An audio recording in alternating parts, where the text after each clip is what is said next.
besoin peut-être de vous, en ce moment même.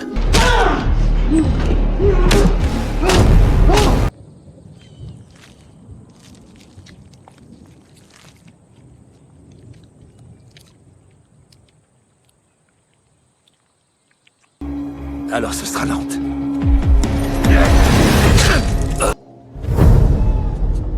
Je l'aurais désarmé. Les autres sont revenus?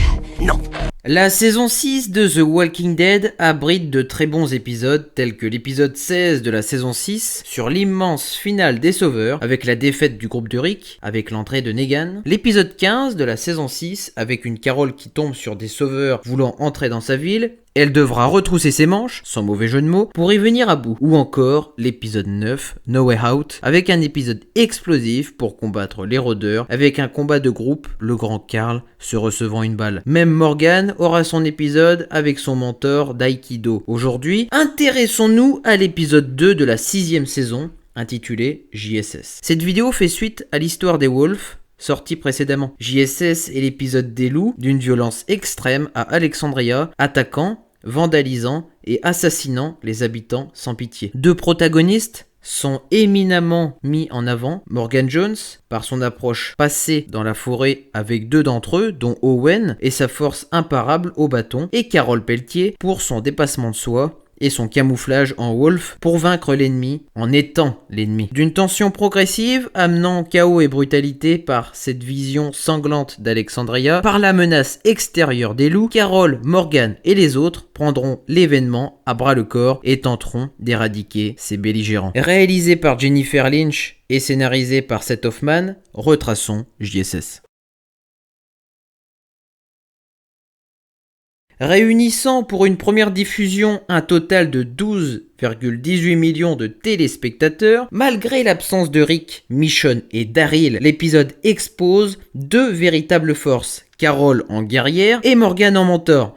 L'épisode débute avec Enid, dans un flashback, à bord d'une voiture. Elle et ses parents sont surpris par des rôdeurs. Plus tard, restés dans la voiture, Enid voit ses parents dévorés à l'extérieur par les rôdeurs. Enid reprend la route seul, avec du sang sur son visage. Rien qu'à entendre des rôdeurs, Enid a peur et par conséquence se cache et pleure de cet enfer. Enid écrira régulièrement l'inscription JSS, à première impression inconnue mais dévoilée plus tard. Enid croisera une tortue et la mangera, montrant qu'en cas d'apocalypse, il faut se nourrir avec la nature. Avec les os de la tortue, elle gravera JSS une troisième fois. Enid parviendra à atteindre Alexandria. Par sa peur des hommes et des morts, elle se retournera avant d'accepter sa nouvelle communauté et entrer. Au garde-manger, Carol se sert pour nourrir la famille, mentionnant son mari Ed par des souvenirs qui lui semblent bons. Cela montre son dépassement de soi. En saison 1, Carol ne pouvait lui parler droitement et remémorer des souvenirs douloureux. Là, elle est à l'aise pour le mentionner. Olivia inscrit sur son cahier les produits sortants. Carol propose à une habitante de l'aider à cuisiner. Sur ses escaliers,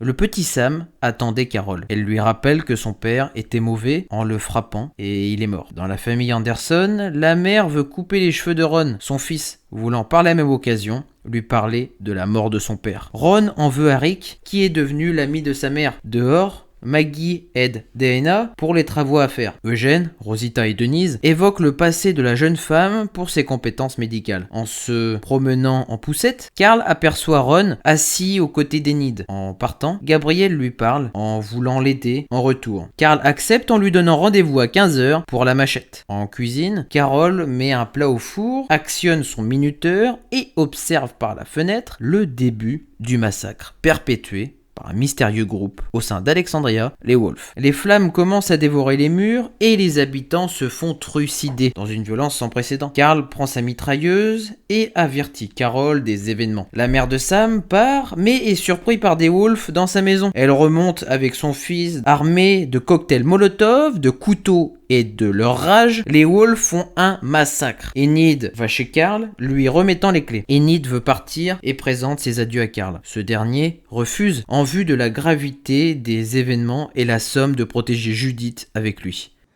Je les laisserai pas entrer. Tu les as vus? C'est juste des gens.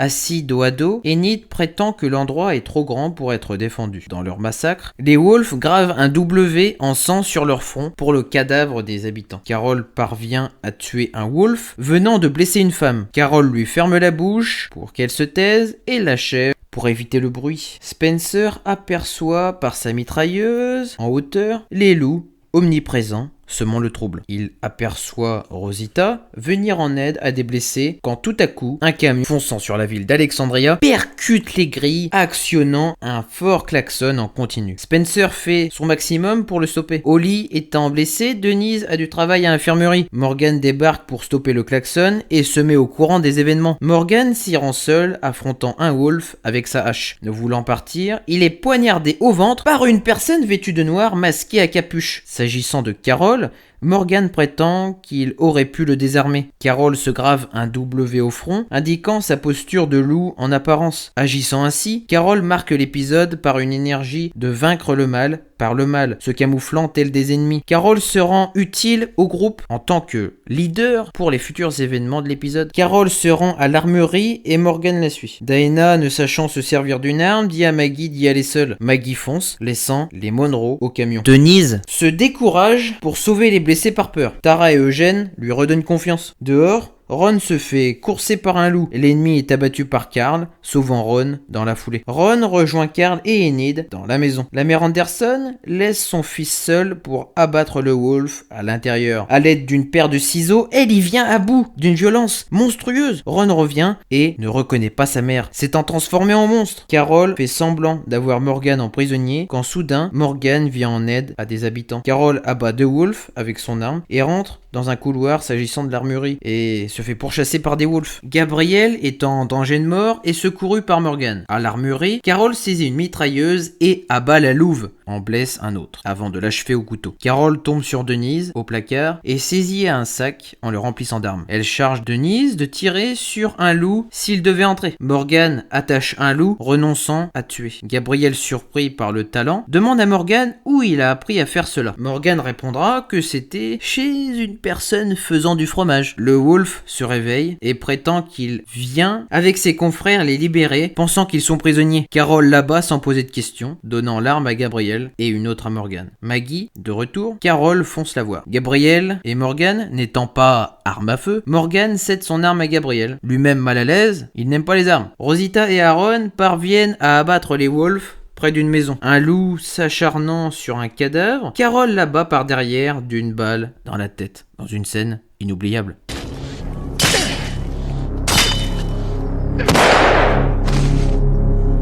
Seul avec son bâton, Morgan est surpris par le loup blond, rencontré précédemment en saison 5. Morgan les met facilement à terre et prétend que ses amis les ont dans le viseur. Ne voulant pas les tuer, les Wolves prennent la fuite en récupérant des armes. Morgan referme la grille en partant. Après le massacre, Carol repère un paquet de cigarettes et en saisit une sans la fumer, en pleurs des victimes. Aaron saisit un sac à dos lui appartenant par le passé, l'ayant oublié lors de sa mission avec Daryl et comprenant que c'est en partie de sa faute si les Wolves les ont trouvés par les photos de la ville d'Alexandria et de ses compagnons. À l'infirmerie, Denise n'a pu sauver Holly. Derrière les grilles, Spencer s'étonne du monde et des gens brutaux qui s'y trouvent. Rosita lui dit de trouver n'importe quoi pour lequel il est prêt à mourir. Maggie achève un brûlé et Dana la corrige, prétendant qu'ils ne sont pas tous là. Carl a perdu Enid qui s'est enfui, lui laissant une lettre. Carl entend le minuteur de Carol sonner, mentionnant que le plat au four est cuit. Morgan achève un rôdeur et entre dans une maison ouverte. Un Wolf l'attaque s'agissant d'Owen. Morgan le reconnaît et réciproquement, et Morgan l'assomme, le détenant prisonnier. L'épisode se termine par Morgan et Carol marchant seuls dans la ville. Pour conclure, cet épisode marque l'attaque massive des Wolves sur Alexandria, avec un groupe armé, violent et suicidaire. Les Wolves sont dans leur délire de vouloir libérer les villes humaines et d'y tuer les habitants sans voir le monde tel qu'il est réellement dans la reconstruction positive. Les réelles stars de l'épisode sont Morgan Jones et Carol Pelletier surtout, avec un bagage de survivants solides ils parviennent à éliminer la quasi-totalité des loups. Carole Pelletier, par son camouflage de Wolf, est métamorphosée par un ennemi en nombre et puissant. Pour les approcher et les éliminer, Carole nous surprendra par un besoin de rétablir l'équilibre au sein de sa ville. Le danger étant immense, c'est eux ou nos héros. Carole symbolise la survie à l'état pur, en héroïne, par une animalité surgissante à travers sa personne. L'épisode JSS offre le luxe de développer Enid pour vaincre un humain agissant par le massacre de son semblable. Il est possible d'utiliser les mêmes méthodes barbares et atroces pour y venir à bout. Carole, la mère Anderson ou encore Rosita et Aaron rétabliront l'équilibre après l'assaut des loups.